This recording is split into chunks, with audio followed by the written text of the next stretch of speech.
Gee, that's dark. Should I put this light on? Just a sec here.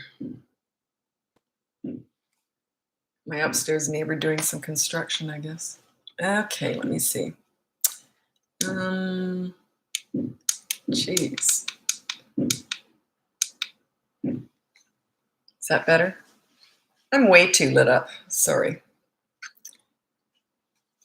My age, I don't need to be that lit up. I'll put it up there. Hello. Just a sec. I'm trying to get a light going here. Oh. Okay. That's okay. Just got an extra light going. Yeah, that's okay.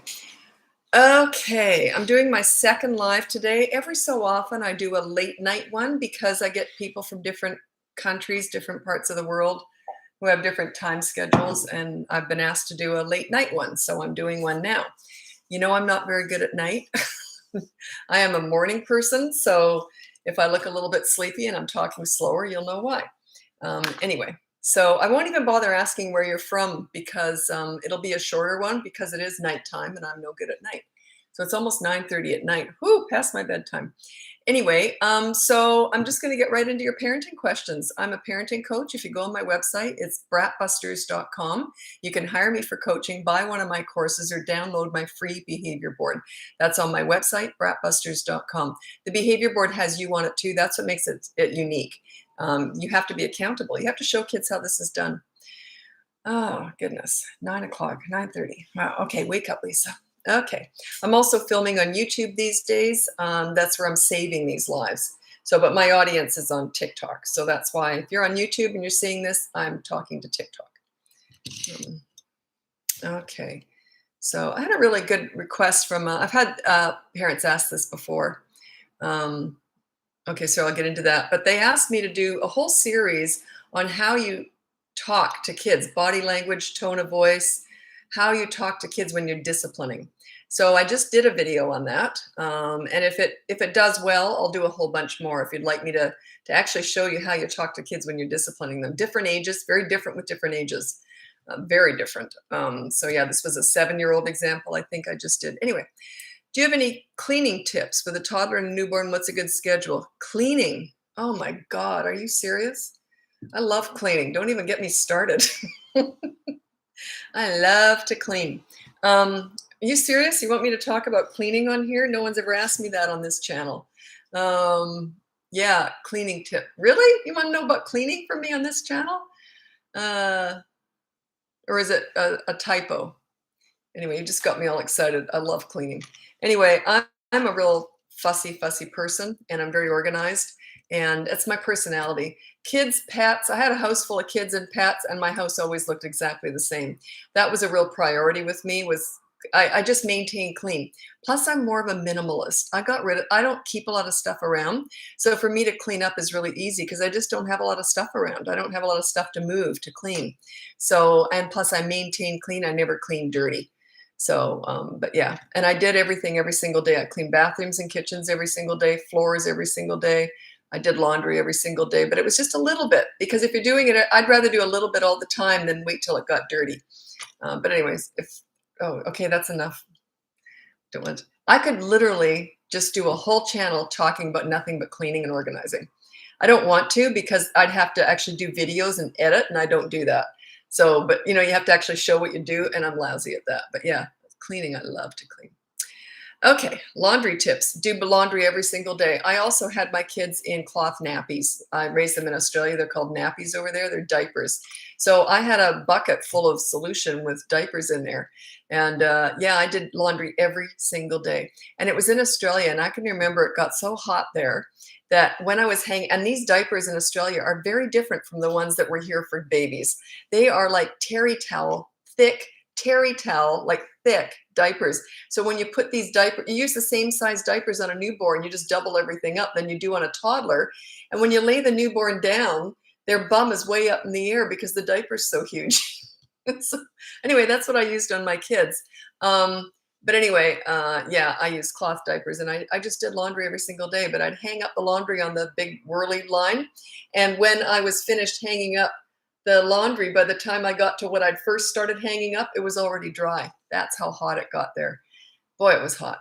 Anyway, so yeah, but you know what? I shouldn't probably talk about cleaning because there's a lot of pressure that new moms feel like they should be cleaning. It's not important. If it was really important to me because I'm like that. That's my personality. My personality is fussy. So, but if it isn't, all that matters is that you and the baby, mom and baby, are healthy and happy. That's all that matters. It's okay to live in just about squalor. If you're happy and healthy, don't worry about it. Um, how do you not freak out with your first kid when they are sick? It's impossible. You're going to freak out. You're going to freak out over everything when you're a new mom. That's impossible. I can't help you with that. You're going to freak out. It takes practice to sort of go, yeah, they'll survive.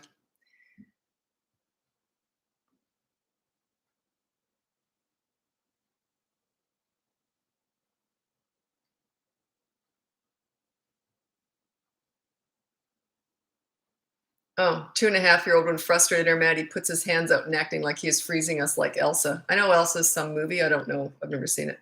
But yeah, they're going to do stuff. They're going to do stuff. Toddlers are crazy. They're going to do stuff. That's actually really cute. What did I hear the other day or yesterday? It was something I'd never heard before. This kid did something. Oh, right. No, I can't say it. Yeah, it was really funny. Kids are funny. Parents are often saying, why are you laughing? This is horrible. I just think kids are hilarious. They just do the craziest stuff. Stuff you would never think of. Okay, my 2-year-old is always hitting and I'm lost. I actually have a course on that. If you're interested, I have 3 mini courses for toddlers. One of them is on toddlers who hit, kids who hit little ones. But there's 2 different courses. One is on tantrums. If they hit during a tantrum, that's the tantrum course. If they just hit just to get their own way and they're not tantruming, that's the toddlers who hit and that, etc. But yeah, it's just consistent corrective action. So it's not words, it's consistent corrective action. Just say no and take away a toy or remove them from the situation. It has to be consistent though. And because they learn through repetition, they don't learn the first time or the 50th, it might be the 100th time, but you got to be consistent. Keeps hitting friends. Yeah, I would remove that child from the friends and say no, remove them just for a few minutes, say no, no hitting. They already understand that. So you say no and don't talk to them. Just pull them away quietly for a second, then just look away, holding them for a few minutes, whatever. And then watch them like a hawk. If they go in to hit, don't let them hit. If they go in to hit, you say no and you pull them away for longer next time. They will learn. It's like treat it as like a job. We're just going to fix this. We're just going to fix it. It's a job. You got to pull them away every single time. Consistent corrective actions every single time. Bum, bum, bum, bum.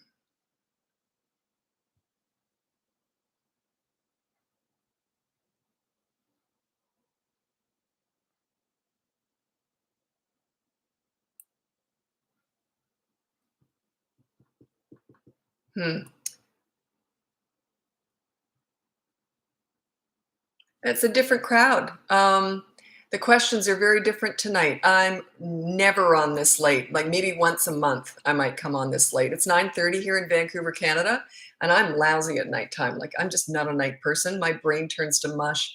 I haven't got much left at this age anyway, but yeah, it just turns into mush. So I'm just trying to concentrate and I felt myself getting sleepy.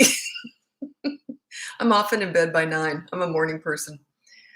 Or I often sometimes I'll take my laptop to bed even and I'll work at night and then I'll fall asleep and I'll wake up with my laptop and everything's askew all over the bed. Yeah. Why am I telling you all that? I'm just explaining why I went into a stare. Okay. Okay. So it's Danny you got a few comments. My little one is being exposed to some, well, I don't know the age, so I can't comment. Is this a 5-year-old or a 2-year-old? It's very different advice. I need to know the age. Hi from Toronto. Hi, Toronto. What are you doing up? Toronto? So it's 12:30 there. What are you doing up? 12:30. I can't remember the last time I was awake after midnight. It's been years. Years. I was never a good night person. I was always a morning person.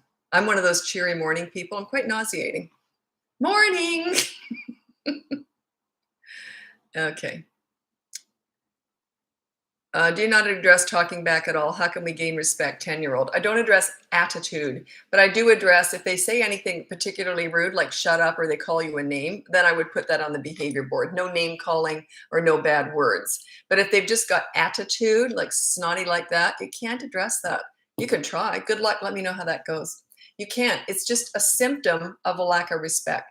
So you got to work on your leadership. And once they respect you, the attitude drops away. You can't expect them to have a good attitude towards you if they don't respect you. It doesn't make any sense at all to me.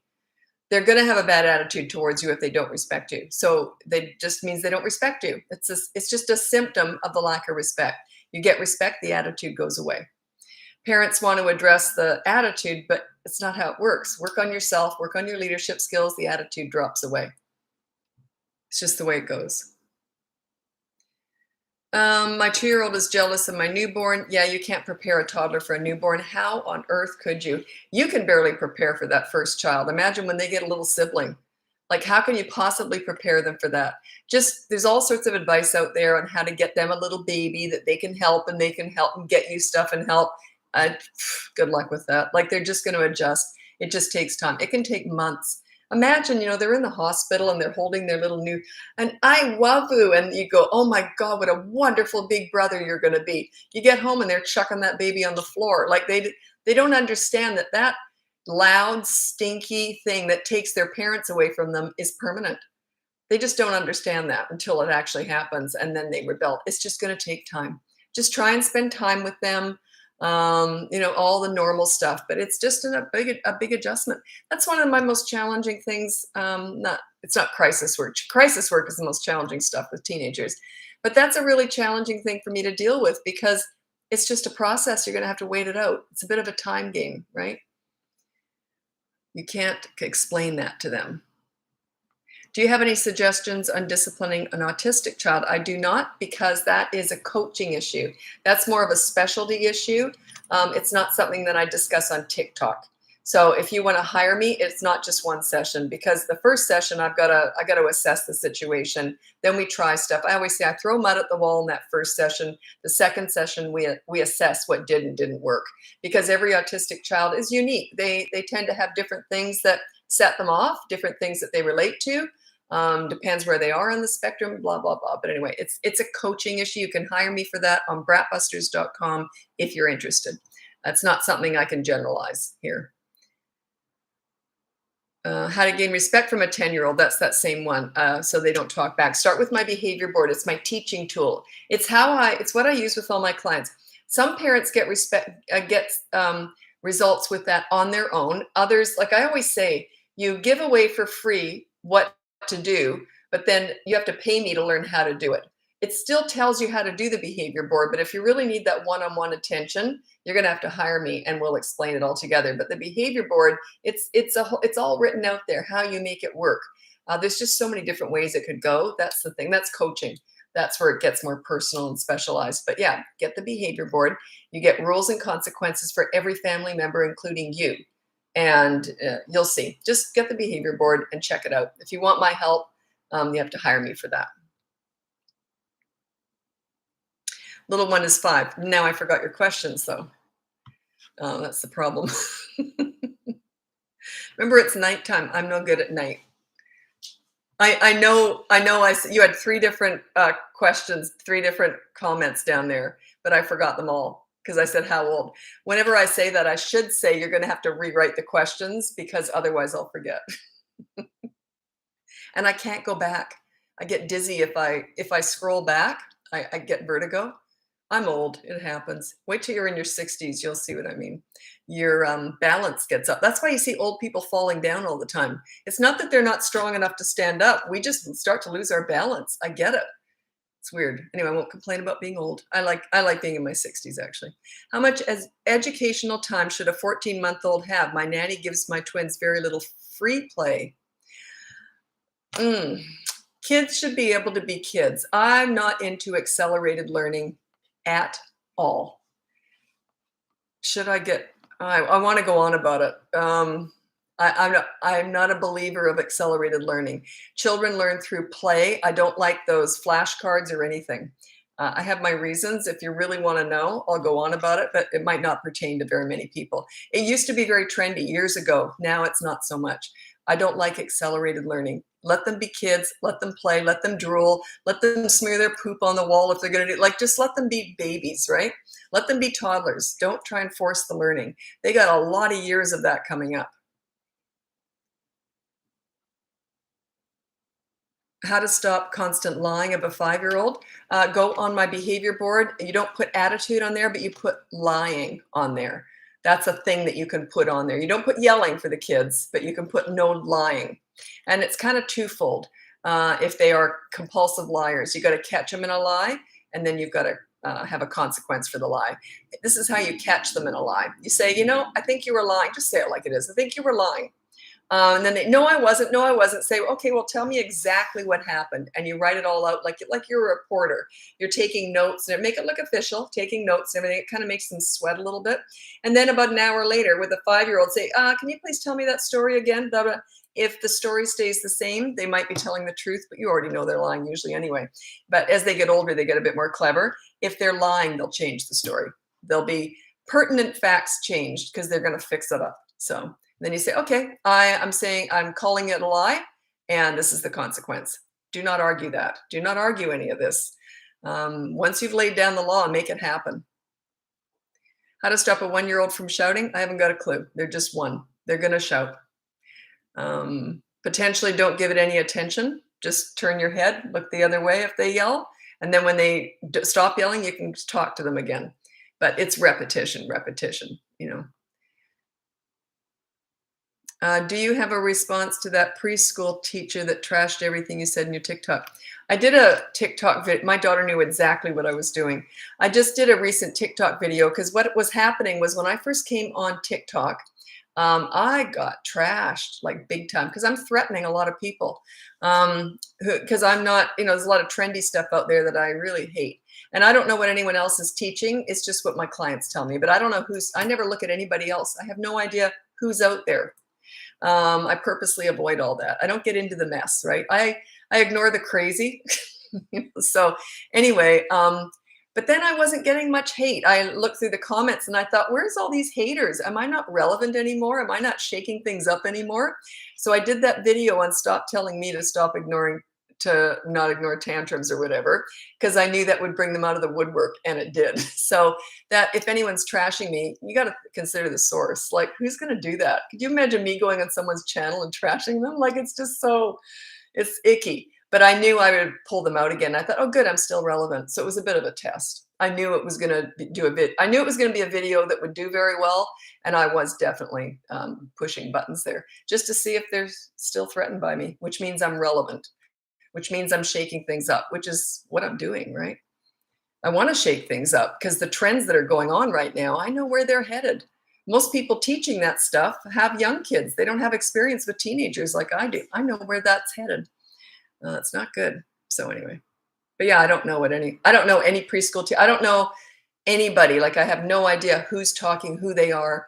Someone said to me a few times, what do you think about so-and-so talking about you? I haven't got a clue who they are. I stay out of all that. Like I said, I ignore the crazy, and that's all just crazy. If they're coming after me, that's good news for me. Does that make sense? It means, yeah, it's good. That's why I did that video. They will hate hearing that, but that's why I did that video. So yeah, I'm still threatening them. I don't know why. Isn't there room for all of us out there? I'm going to resonate with some people. They can resonate with people. That's, come on, share. Be nice. Share. It's okay.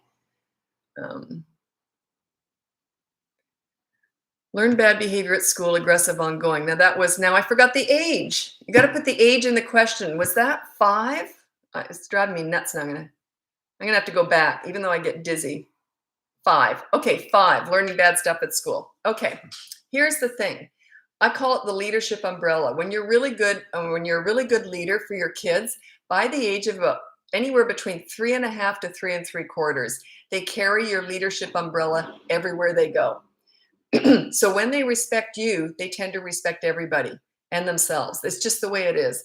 They take that, your leadership umbrella, they take it everywhere. So if they're acting out at school, you got to work on your leadership skills. The only exception to that is if something negative is going on at school. And a lot of parents go, oh my God, are they being attacked? It's not necessarily anything horrible. But the only thing that it really contradicts that statement is when something is really upsetting them at school. Might be something little. I'll tell you a funny story. My daughter was very much born old. I was like this too. We were both born old. We never had tantrums, could always reason with us. Like we're just old, you know? And she went to this kindy, and she was 3 years old. She went to kindy, and they had, the toilets were all open.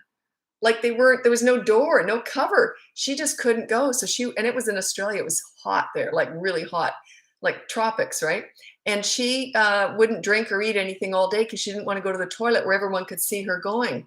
So, because she was such a little lady, like she was just couldn't handle peeing in front of all these boys and girls. And anyway, so the teachers let her go in their bathroom when we all figured out what was going on. She should be drinking water. It's hot.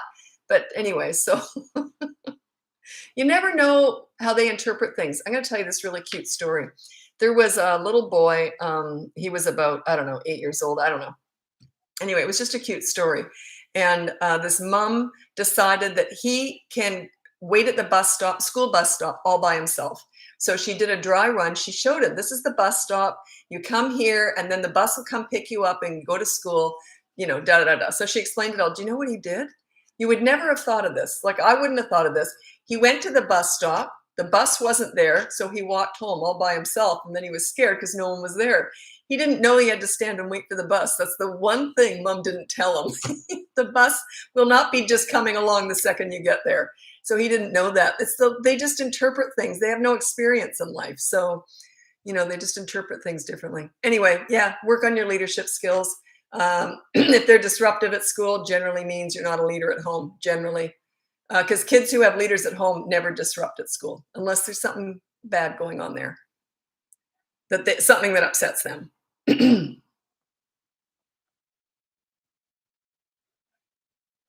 Yeah, if they're learning bad behavior at school, you got to up your skills, up your leadership skills, just the way it is.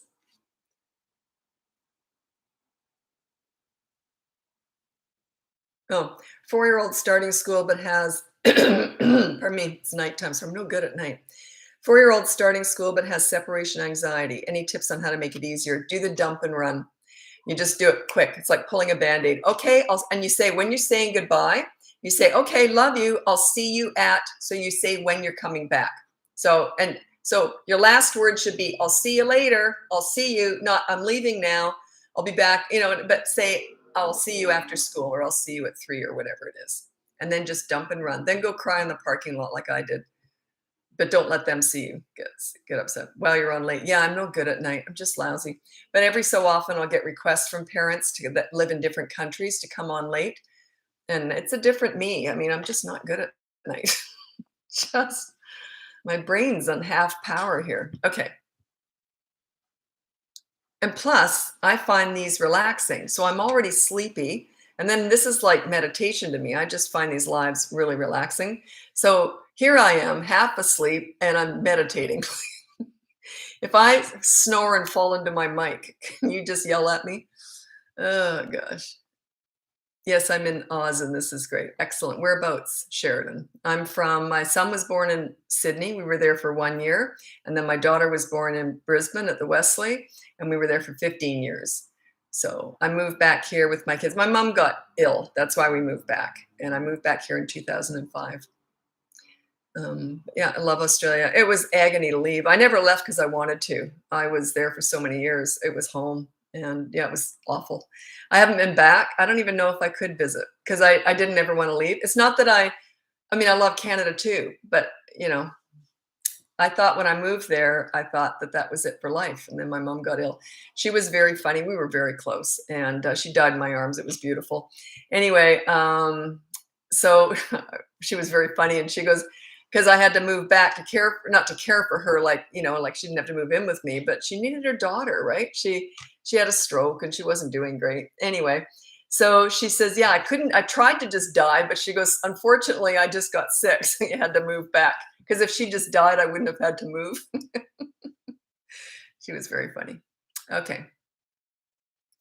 Northern New South Wales, 10 hours south of Sydney, beautiful country. Lismore, yeah. I haven't been to Lismore, but I've certainly heard of it.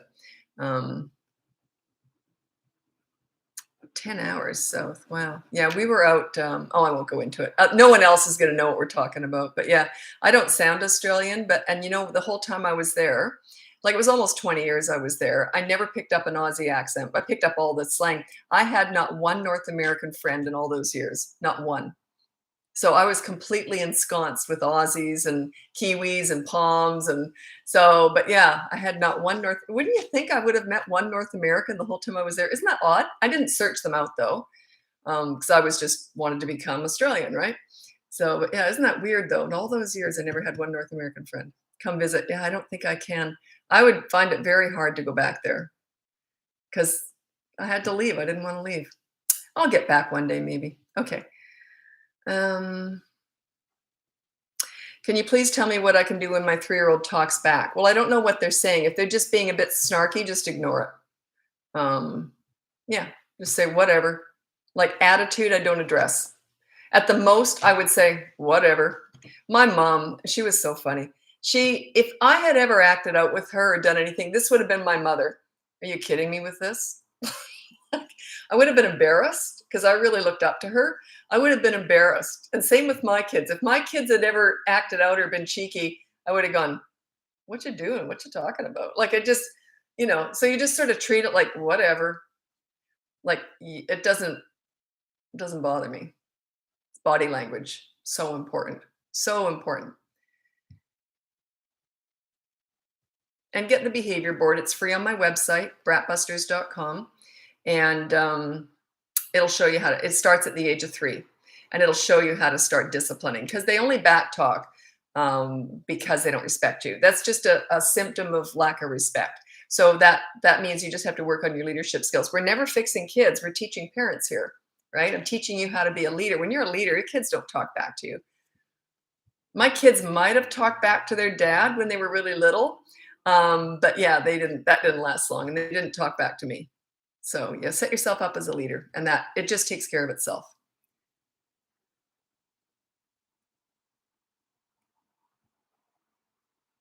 What about a 10-year-old boy just complaining about every single thing? I don't know what's going on there. Like, I don't know what you mean by that.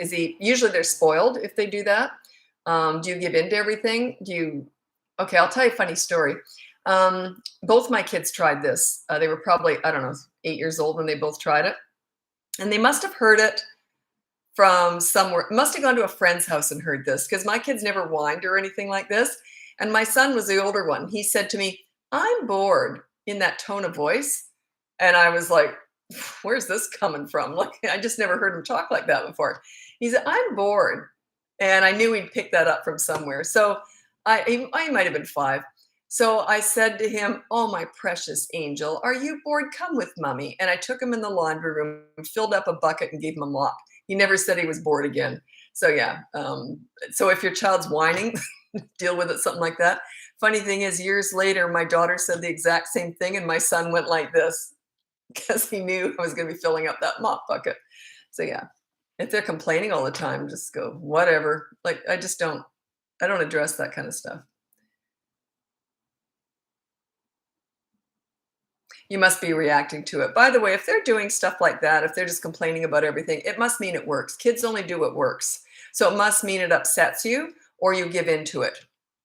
There's got to be a payoff. There's no way a 10-year-old would be complaining about everything unless there was a payoff. They only do what works. So it has to be working in some way. If it's just upsetting you, that is working. If they don't respect you, then that is working. 4-year-old goes crazy when told to go to bed, hitting, scratching, punching. What can I do? Well, that's, again, it's all the same stuff. Remember, we're never fixing kids. What they're doing, all that kind of behavior is just a byproduct of their lack of respect for you. You got to work on your leadership skills so they will respect you. That stuff just doesn't happen. It just doesn't happen. When they respect you, that would not happen in a million years. So work on your leadership skills. Start with my behavior board. That's my teaching tool that I use with pretty much all my clients. Some parents get success doing that all by themselves. If you need that next level of help, then you have to hire me and I'll help you with it. But yeah, you can try that on your own, see how it goes. Just start getting respect that way. It's just a byproduct of a lack of respect. That's all it is.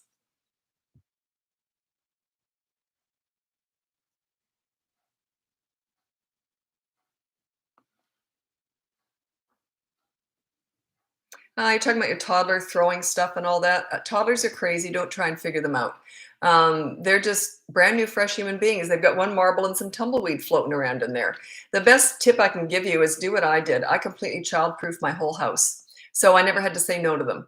The whole house was completely childproof. There was nothing from the waist down. It was everything, plants and everything were up high. So I made that part of my life easier. And then toddlers learn through actions. It's not about words with toddlers. These mini therapy sessions discussing all their feelings and everything, it's a bunch of garbage. It's just for you. It's not for your toddler at all. They learn through consistent corrective actions because they learn through repetition, but it's actions and it has to be consistent. So, yeah, just say no and you push their hand away if they hit. Or if they're hitting with a toy, take that toy away. Toddlers who hit and kick, other than a tantrum, I've got two courses that sort of look the same. They're on my website, bratbusters.com. One is toddler tantrum busting, and that's for if they hit and kick during a tantrum, that would be the course. If they hit and kick just to get their own way, that would be the toddlers who hit and kick and bite and all that. That's another course. That's aggressive toddlers. So those two courses kind of cover everything in there. Actually, someone just asked me a question about that. What was that? Because they got the course. Can't remember. Anyway, so yeah, they're good courses. They're just little mini courses. Is sending a 5-year-old to their room for 3 minutes as a consequence for lying the same as timeout? Well, okay, yeah, kind of. Okay, I just was talking to a client today, and she has a little one and then an older one. So, and they're both little. And she did the only thing. Now, I always say when you got a baby, or like you're just your hand, you only have two hands, and you got two kids who are upset. Sometimes you need the separation, but it's okay. She sends her older one to their room, and they can play or read a book in there. That's not timeout. That's separation. Say, okay, you go play in your room for a while. It's not timeout. Timeout is you go sit nose to the wall, you sit in that corner all by yourself and you think about what you did. That's different.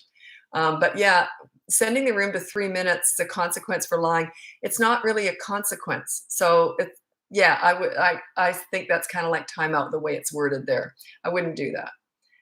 You go to your room for 3 minutes for lying. Lying, they should be doing something. They should be doing a chore for 5 minutes or something. Okay, so you have to help me clean up after dinner. You have to vacuum the kitchen, vacuum the living room. How old are they? 5? Yeah, they could do that. They won't do a good job. Doesn't matter. You have to clean a window for me. So I usually like them to have to do something.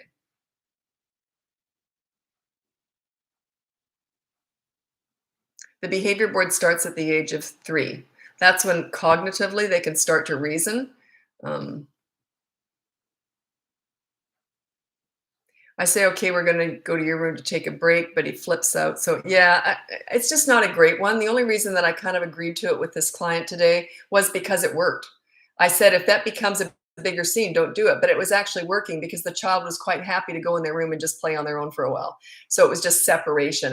It wasn't being used so much as a discipline as just to give the mom a break because she's got two little ones, two hands.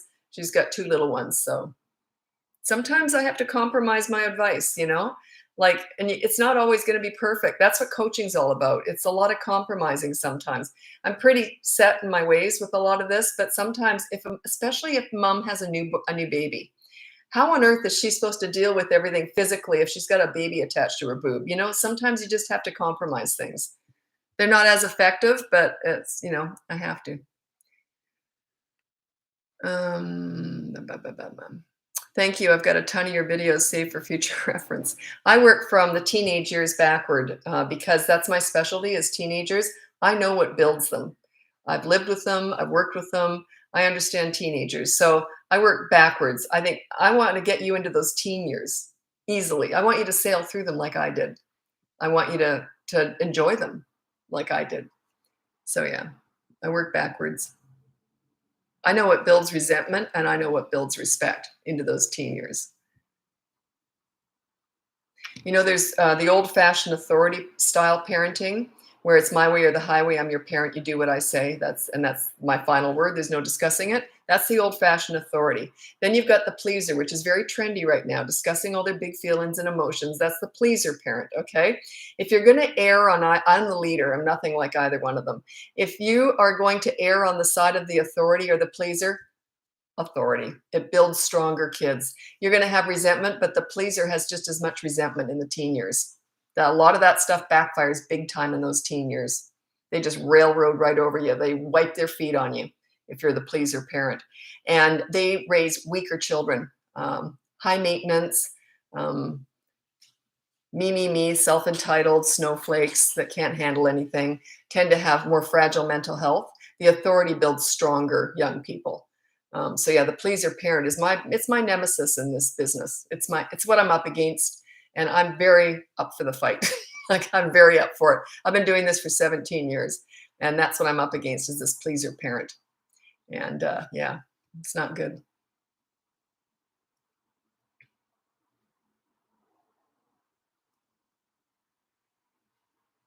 I don't understand your question really. Um, you said, it's Sarah. Did you have money for vacations and things to make memories? I feel that's building resentment for my. I don't know what you mean by that. Kids, they're 6 and vacations are building resentment, or resentment that they don't have them. A lot of families. I knew lots of we did go on vacations, but a lot of families didn't, and they went camping and hiking, and like, it doesn't take money to build memories. It's time together is what builds memories. So yeah, I don't know what you mean. I don't quite know what you mean by that. What should you do if you're trying to ignore a tantrum and they want you to hold them or clawing at you? You just kind of peel them off as if they're not even there. It's important to do this because it's sort of manipulation. It's like, I'm not getting any attention. This isn't working. Yeah, you're darn right. It's never going to work. You see, they're just trying to up it, trying to get it to work. Acting crazy and being, out of control like this. I'm going to make it work. I'm going to crawl all over you. I would just kind of peel them off me and pretend they're not there. I'm looking the other way. If they're punching, I just hold their hands so they can't hit me, but I'm not looking at them or anything. It's very important to ignore a tantrum. Now, and a tantrum is not an emotion. You validate their needs, but not their wants. Tantrums are all about wants. You do not need to validate that stuff. They want what they want, when they want, and how they want it. They're just not getting their own way. It's okay to be ignored just because you're having a fit because you didn't get your own way. It's actually the best way to teach them. So I'm rubbing my ears like a little kid. I'm so tired. I'm not good at night. I feel like I'm rubbing my ears like a little kid does. I'm sleepy. Anyway, yeah. So you're not ignoring feelings. You're ignoring this loss of control because they didn't get their own way. Think about it. They're very different. And if you feel that that's damaging your children, ignoring a tantrum, you got bigger fish to fry. My kids knew exactly how I felt about them. That would not have upset them in the least. They would have gone, oh, well, this ain't working. They were very, very confident little kids. So yeah, if that's going to upset them or damage them in some way, you got bigger fish to fry. So yeah, it's very important to teach them that that stuff doesn't work. They're just clawing at you to get their own way. They're trying to make that negative stuff work. I got a 15-year-old daughter, resents everything. Any tips? Yeah, that's okay. Well, I can't really give you a lot of tips on here. Teenage stuff, that's my specialty. I love teenagers. That's how I started my business, with dealing with troubled teens. But anyway, you might want to hire me. If you do want to hire me, go on bratbusters.com. If not, the best piece of advice I can give you is there's two really good parenting skills with teenagers, especially. Number one is listening. You listen to understand, and then you shut up. That was really hard for me because I'm a talker. And you listen, and when they're telling you something, you just go, oh, yeah, okay, yeah, that would be frustrating. Do not listen to gather information to lecture with. If they want your advice, they will ask. When you get good at this, listening to understand and then shutting up, when you get good at it, they'll talk to you more and they'll start asking for your advice. And even when they ask for your advice, this is what I used to say.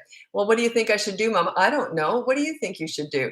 And then we talk back and forth. You want them to learn how to problem solve on their own. That's the number one skill with all kids, really. Even little ones. I never told my kids what to do. They had to problem solve, but we worked it out together. I was guiding them along the way. Anyway, so with teenagers, listening especially is important. The second skill that you use with teenagers, not so much younger kids at all, but it's negotiating. You say, this is what I want from you. What do you want from me? Let's start the negotiations. You got to give to get, right? Especially with teenagers, because you're not just their leader. You want them to be their own leader. You got to give them something. You got to, with little ones, you get respect by disciplining them, using the behavior board and disciplining. With the behavior board with teenagers, it's more about bonding with them. You got to get respect before you even think about disciplining. So yeah, attitude, resents everything. Yeah, you just got to work on that bond. You got to work on the bond. Do you respect her? Does she have a voice? Do you respect what she has to say? Are you a good listener without giving advice?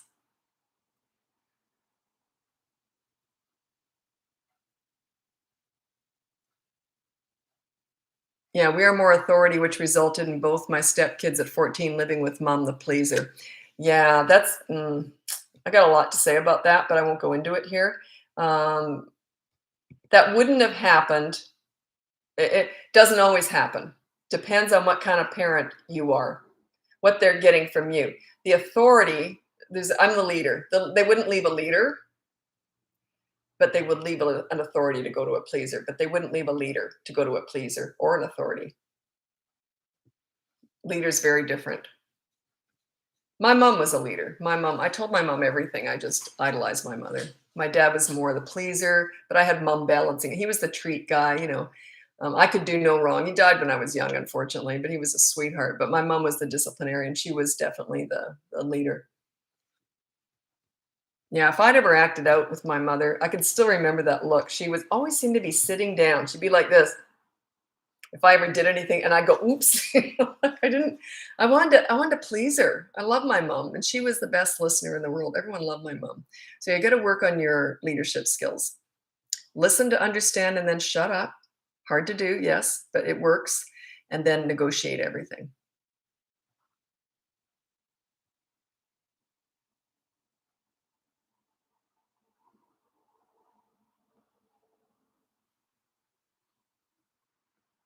Sorry, my eyes are getting a little. I'm not good at night. I'm still awake. I can't believe this. Okay. What age is it okay to start ignoring tantrums? 14 months is very clingy. I ignore sometimes. Okay. You can start ignoring them around 16 months. They're still babies up to about 14 to 16 months in my book. I don't know what the experts say, but that's what I say. 14 to 16 months, they're still kind of babies. You can ignore them then, but what you do is you pick them up and carry them around with you. Walk around like you don't even know they're there. They're facing away from you. They may be kicking and screaming, but pick them up. You're just trying to keep them alive so they don't bang their head on the coffee table, right? Because they just lose control of their whole bodies. They go all weird. So pick them up and just cart them around as if you don't even notice they're there. You're just walking around with them. So yeah, you're still ignoring them.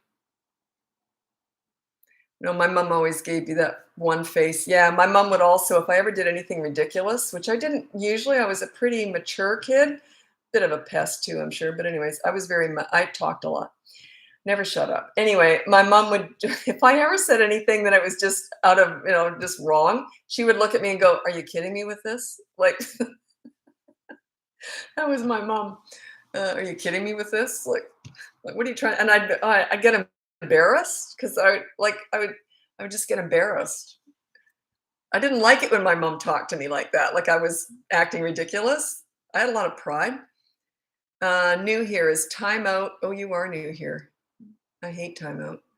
Um, I lost your question. I have to go back.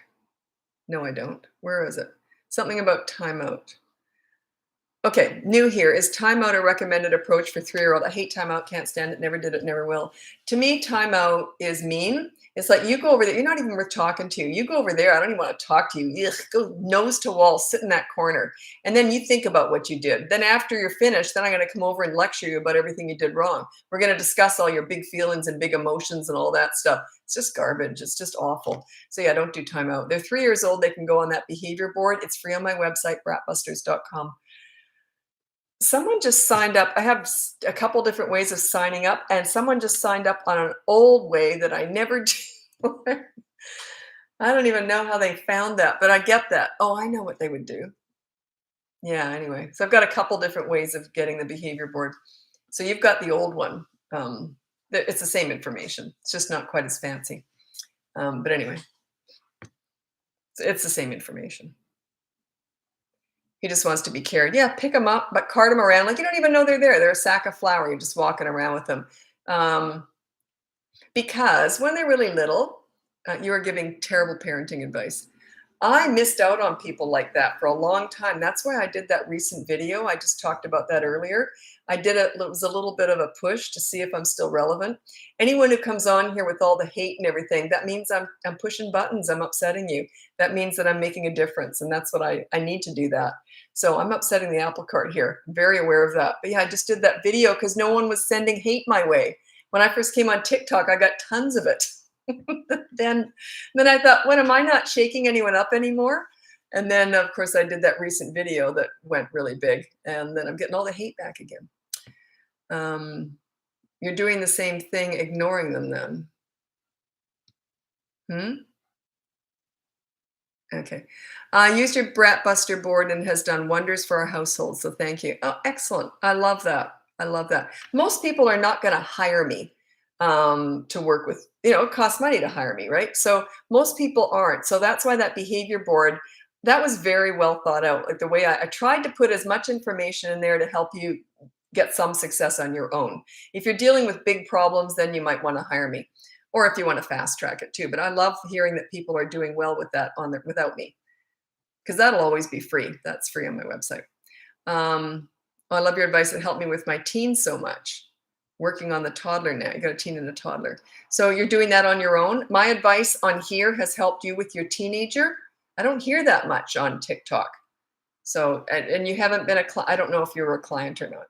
I'll look it up. So I'm wondering if it was just my TikTok advice, because I don't talk a lot about teens on here. And I always think, am I helping anyone with teens on here? I'm just looking for your name. You might have a different name on here, but I'm just looking. Sorry. I'm just curious now if it's just TikTok has helped with teens. Oh, come on. Sheesh. I don't see your name here. So that's interesting. I didn't know that I was helping any parents of teenagers on TikTok. I thought that was just coaching. So good to know. And what helped with your teenager on TikTok? What videos should I do about teenagers? I don't get asked a lot about teenagers on TikTok because you know why? Because most parents of teenagers are older and they're less inclined to be on TikTok. It's the younger parent because it's a newer platform. I was shocked I even came on here.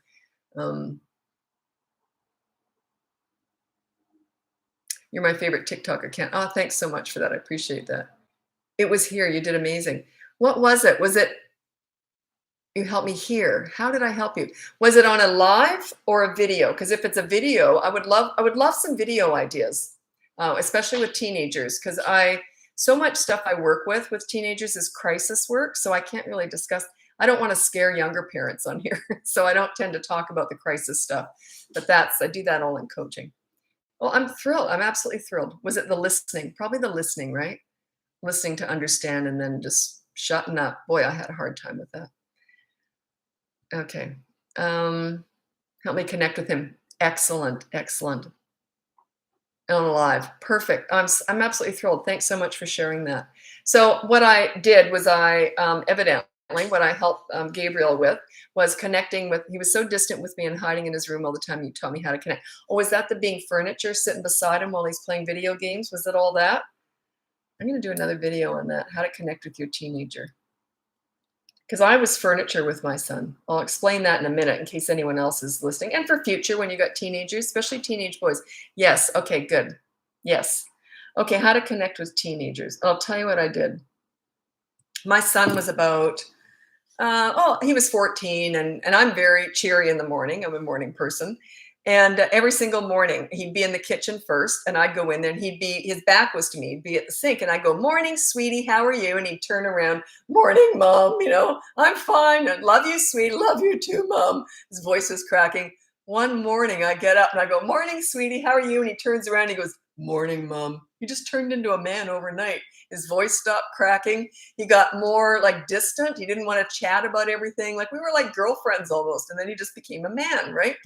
So that, and I didn't like anything that he dealing with distance and reconnecting. Okay.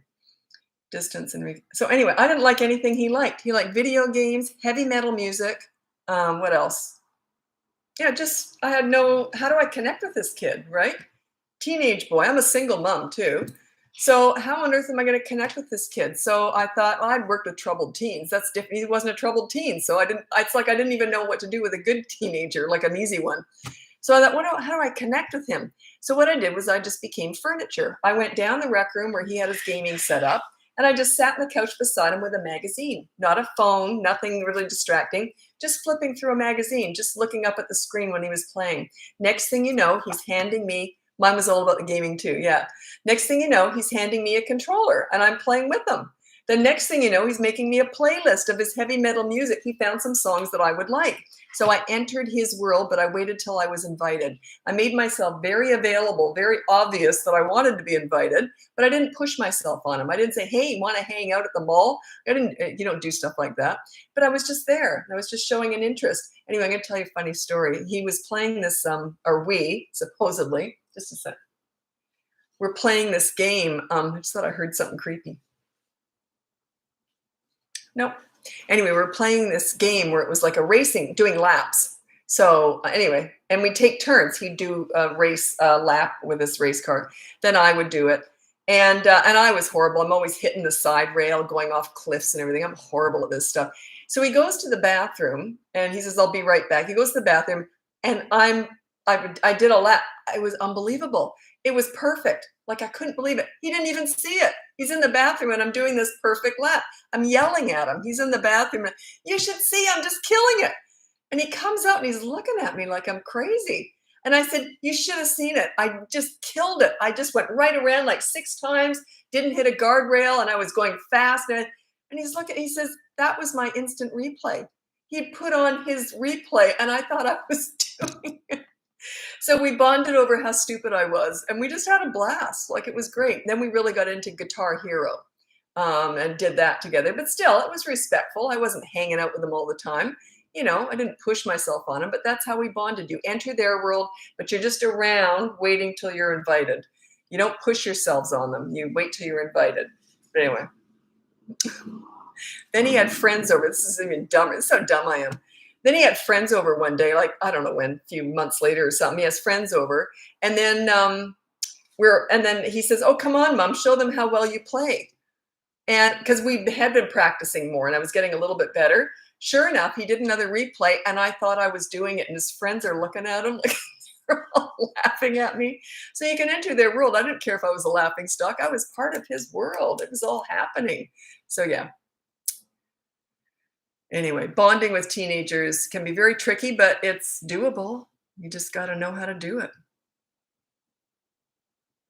Do you have any videos on toddlers and whining for no reason? You just ignore that stuff. There's no way I would give that any attention. Whining. I don't do that. No.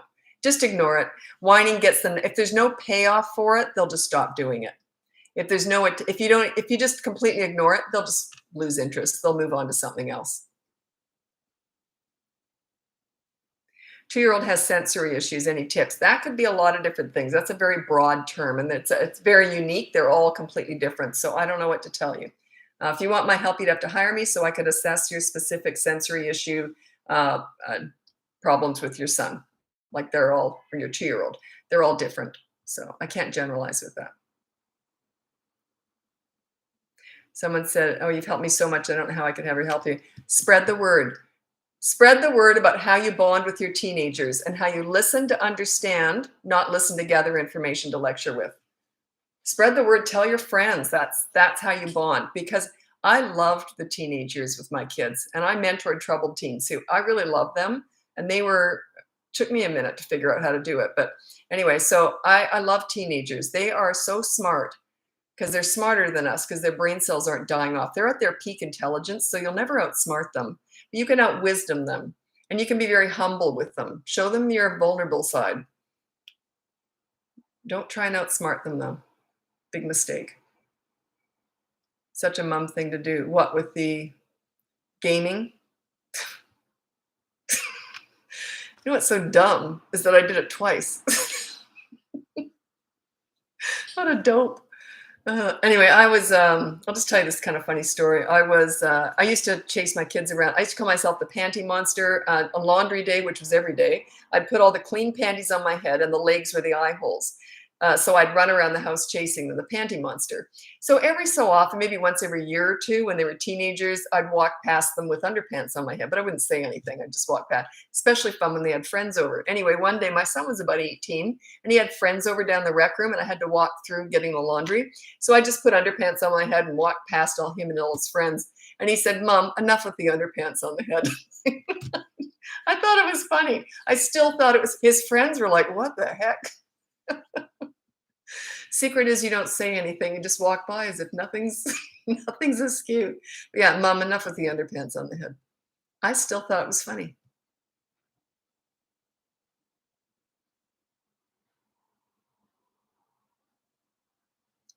My 2-year-old's been say, oh no, wait, how do you stop head bang with tantrums? I just went through that earlier. You just pick them up when they're that little. They're only 16 months. They're kind of just on the cusp between baby and toddler at that age. Pick them up facing away from you. And if they're doing the headbutt, put your hand on the back of their head.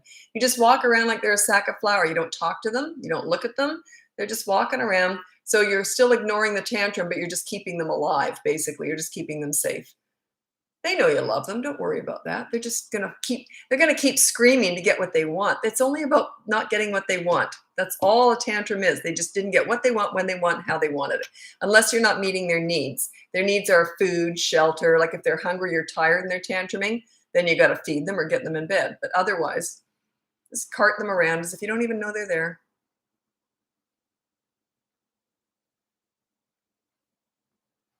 I had a book. I used to keep this journal. This is a really good parenting thing to do. I kept a journal on all the funny stuff when my kids were growing up. Like I just wrote every time they do or say something funny, I wrote it down. One of the funny things that my son said, he was about 3, and he said, "Mummy," he said, "you're really old, right?" I said, "Yes, sweetie." And he says, "What was it like living with dinosaurs?" They don't know. I said, "Oh, it was frightening." Another one of my favorites was, because we lived in Australia, my mom would visit every year from Canada. So my son said, he was about 5 at this time, or 8 or something, and he says, "Grandma, uh, what did he say? Do you have gooses in Canada?" And my mom said, "That's geese, sweetie." And he says, "Oh, Grandma, do you have geeses in Canada?" It was so cute because there's no geese in Australia.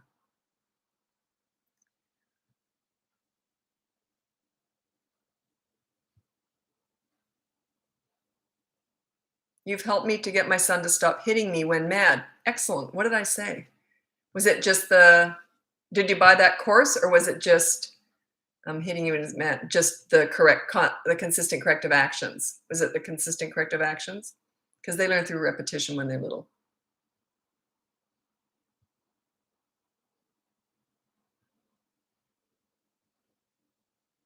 Okay. What should I do when my toddler says no when I ask him to do something like throw his trash? And he says no. Then you take action. I never repeat myself. You say, put your rubbish in the rubbish bin or whatever. Sorry, that's Australian, isn't it? So I get mixed up between Australian and Canadian saying sometimes. Put your garbage in the garbage can. And then he says no. And then you walk over and you take it out of his hand and you put it in there. Okay. And then you might say something like, "That wasn't very nice," or something. So it's consistent corrective actions. You only ask them to do something once and then you take action. I would not repeat myself. I would not repeat myself like I just did. Okay. Do autism tantrums uh, need different? Yes, autism's different. Autism's more any child on the spectrum, um, like autism spectrum disorder. Any child on the spectrum that's coaching. I only deal with that on one-on-one coaching and Zooms. That's on my website, bratbusters.com, because it's a specialty, right? They're different. They think differently sometimes, they react differently, they might have real sensitivities to certain things, and they're all different though. Like they're all different. You can't generalize. And it's not just one session, because I need that feedback on the second session or subsequent sessions, because we throw mud at the wall in the first session, then afterwards we see what's stuck. So because every kid's different.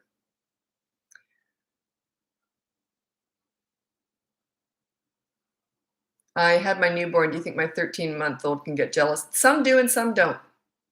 I can't tell you. I don't know. They're all different natures. Some will get jealous, some won't, but it's very common for them to get jealous. What do you do with a kid with compulsive disorder? Have they been diagnosed, like OCD? Or is it just a repetitive behavior? Or I don't know what you mean by that. It's a broad term, a compulsive disorder. I don't know what they're doing. So it depends. And that again might be a specialty. You might have to hire me with that. Um,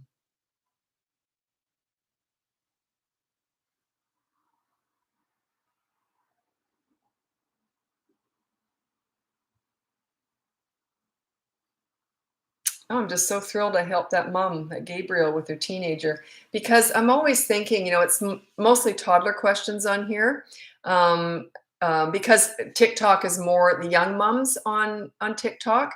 So, like in my business before TikTok, so my business has really changed since I've been on TikTok, because before that it was a lot of teenagers, because not many people specialize in teenagers, and so a lot of older kids. But now I get a lot more toddlers, which actually is really good because we can prevent a lot of stuff. The earlier I can get you, the better, because then I can help you earlier to avoid problems when they get older, right? Um, and it's never too late. Never too late.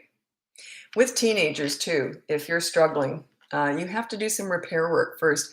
A lot of parents hate me in the first session with teenagers because I make them apologize for stuff that they didn't even really do wrong. But you got to drop defenses down. You got to show you're vulnerable. You got to show things are changing. So parents say, "Well, I don't want to apologize for that," and I say, "Well, you gotta." You know what I mean? They're apologizing for stuff that they didn't even really do wrong. But yeah, teenagers are. It's a lot of work. It's doable. Yeah, I'm gonna do more teen videos. I didn't know how many I get a lot of clients with teens because you get a reputation too. Not many parenting coaches actually work with teenagers, work with parents of teenagers. Um, c- I can understand why. Because I deal with crisis work too, so I can understand why they don't.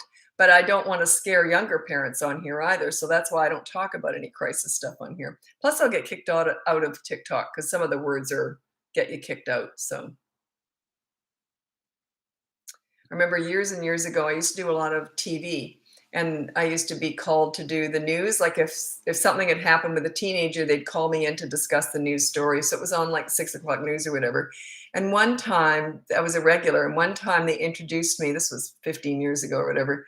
They introduced me as the crisis queen, and I stopped doing media work after that. I didn't want to be the crisis queen. I do that work, but I want to be the prevention queen. Or I don't even want to be a queen, but you know what I mean? I didn't want to be labeled with like the crisis queen. I just thought it was so, I don't know, I didn't like it. So yeah, I want to prevent all that stuff. That's even better. I need all the help, and you've helped me so much. That makes my night. It really does. I'm very tired on here at night, but that makes it worth coming on here just to hear that. Honestly, it's wonderful. Any tips for teaching a toddler to share? Nope, that's a social skill. Other kids will teach them that.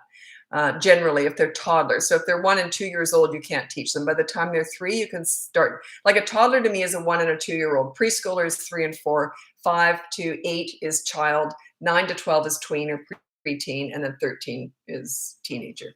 So that's how so a toddler to me is 1 and 2 year old. You can't teach them how to share. No. But if they're older, I've got 3 different methods if you're interested.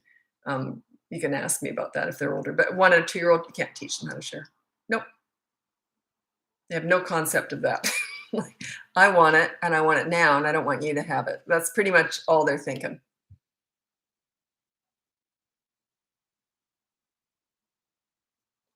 Okay, I have a 15-year-old with ASD, autism spectrum disorder, boy, high on the spectrum, and with a 2-year-old daughter. Yeah, that's quite a split in age too. And teenagers, the problem with teenagers too is that okay, they are so driven by hormones, and their brains are firing like, they're heightened. Everything's heightened with a teenager because they're either slugs or they're heightened. Like they got so much going on. Their growth spurt is like a baby and a toddler. They grow at such a rate, it's unbelievable. Not just physically, but like mentally, they are just developing at such a different rate. Um, my son, I can remember, he was 15, I think, 5'6". Within 6 months, he was 6 feet tall. So, I mean, that's unbelievable, isn't it? Like, just in 6 months, how can you grow like 1 inch a month? Yeah, they just grow. Do you believe in regressions? My 18-month-old won't sleep at night without a fight anymore. Well, I wouldn't call that a regression. I would call that a stage. Yeah, they're going to go through stages. Consistent corrective action with my 2-year-old has been a lifesaver. Excellent, excellent. I'm going to do a video called consistent correct. I came up with that term, and anyone who's been here for a while now knows how hard it was for me to remember that. Consistent corrective action. I had it written down because I couldn't remember I came up with it one day and I thought, what a great way to explain that. And then I couldn't come up with it. I kept forgetting. Consistent corrective action. It has to be consistent, it has to be corrective, and it has to be an action, not a word, because they learn through repetition. Yeah, it just works. It just does.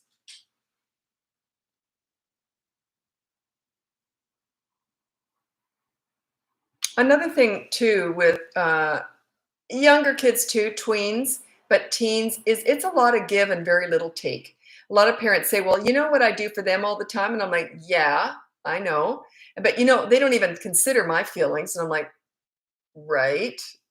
And like they have to be selfish because they're growing. It's so emotionally draining growing up that, and some kids are naturally more thoughtful than others for sure, but it is draining growing up, draining going through puberty, draining fitting in socially. uh, and then parents sometimes expect them to be thoughtful towards them, and I'm like, yeah, good luck with that. If you get it, bonus, great, but don't expect that. Their expectations are so out of whack sometimes. Please start a podcast. I can't, I'm so busy, I don't have a clue how to do that. I wouldn't have a clue how to do a podcast. I've looked into it. Actually, I did have one for a while. Yeah, I did. I forgot about that. I did have one for a while. It just wasn't working for me. You know why? Because I need to feed off people. I can't just talk. I was just talking all by myself. It was awful. I thought I'm just sitting here talking. I need questions. I need feedback. That's why I don't like speeches. Like I've done a lot of public speaking and I'm lousy at speeches. I did a TED talk once and I just didn't really enjoy it because it's just like there's hundreds of people out there and it's all black. You can't even see them. And bright lights in my face and I'm up there talking to myself. I just felt it just wasn't me. I need the feedback, and podcasts aren't like that. That's why I don't know if I could ever do one. I don't know. Like I ever do one well. I need the feedback. I need you. Podcast, it's all by myself, isn't it? Plus, I ramble on a lot, and if I was all by myself, I might ramble too much. This way, your questions shut me up. So, 3-year-old kicks and starts to destroy things. Yeah, when they're mad because you're not feeding into it. Yeah, that's right. But if they're getting violent, you restrain them. You restrain them when they get violent. Nothing wrong with that.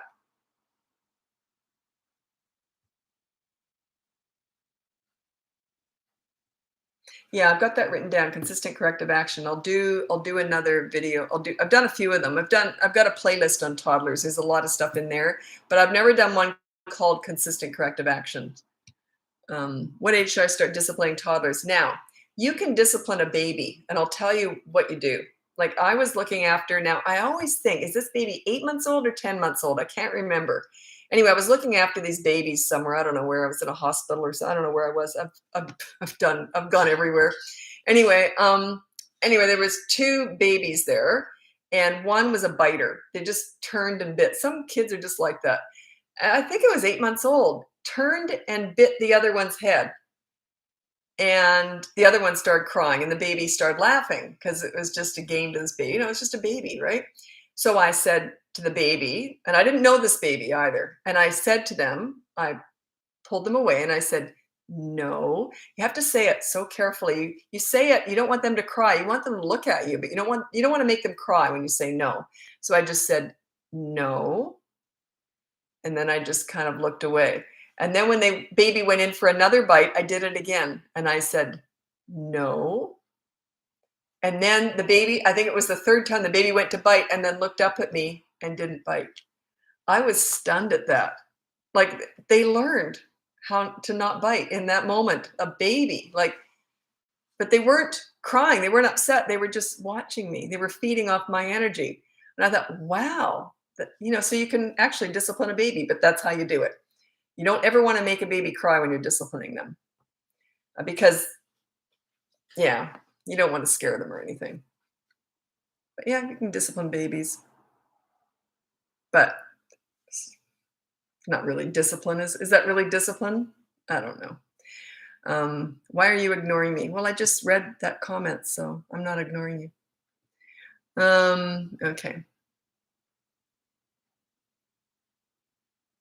Oh, you're back. What? Ah, okay, bedtime. Yeah, you're not that one who keeps asking me about that, are you? Yeah, the bedtime. I got a course on bedtime battles, and I just don't like it, so I just haven't published it. So we need to correct it, and I'll get that done. Anyway, yeah, routines are everything. Bedtime, mealtime, school mornings. Those are 3 routines that I often work with parents. So school morning routines, meal routines, and bedtime routines. Very important. Those are 3 things you want to have routines with.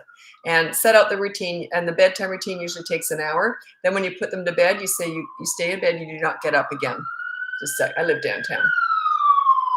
So the first time they get up, you put them back in bed and you say, I said it's bedtime, don't get up again. The second time they get out of bed, you say bedtime, put them back in bed. Every time after that, you don't look at them or talk to them, you just physically put them back in bed. You might have to do it 100 times, maybe 500 times. It's usually one night of sheer hell, so be prepared. But they often don't do it again. It's usually one night, one bad night. You might get a little bit of pushback on the second night, but if you're really consistent and good on that first night, they don't tend to fight you after that. How to make my 8-year-old son stronger? You mean emotionally stronger? Be a leader. It makes them confident. They don't get bullied. They're not susceptible to peer pressure. If you're a really good leader, you know why? Because they always have a safe place to land. They always have someone to talk to that they trust and that brings out the best in them. And you want your children to be problem solvers. So don't tell them what to do. You say, what do you think you should do? Okay, I'm gonna have to get going. I got to go to bed. Yeah, it's 10:39, which is very late for me. Anyway, I've really enjoyed this. It's a different group late at night. I sometimes do this. I sometimes come on late at night. Anyway, my website is bratbusters.com. You can hire me for coaching, buy one of my courses, or download my free behavior board. You're on that behavior board too. That's what makes it unique, and that's what makes it work. Because you got to give respect to get it. They're watching you. They're not listening to you. They're watching you. If you're on that behavior board, they're watching and they're learning. Hey, you're accountable. I will be too. Anyway, that's the idea behind it. Okay, have a good night, and we'll talk to you tomorrow. Bye now.